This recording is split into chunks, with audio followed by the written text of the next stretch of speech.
तवज्जो नहीं फरमा रहे। बड़ी प्यारी बात मैंने की है। इंशाल्लाह यहाँ पे आने वाले तमाम हज़रात आप ही के लिए तशरीफ ला रहे हैं। ज़रा आप बेदारी के साथ जाकर सुनिए, बोलने वाले की तरफ देखिए, मोहब्बत से कहिए सुभान अल्लाह।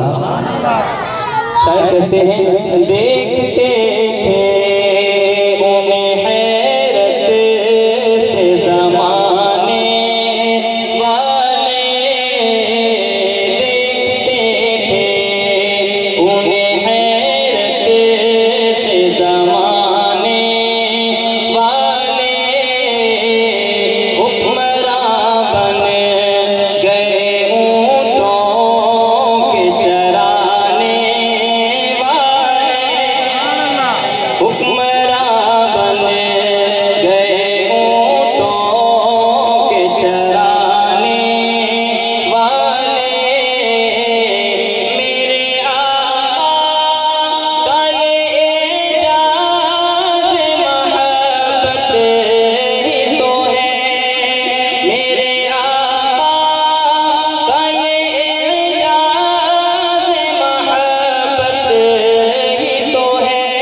कह दो सुभान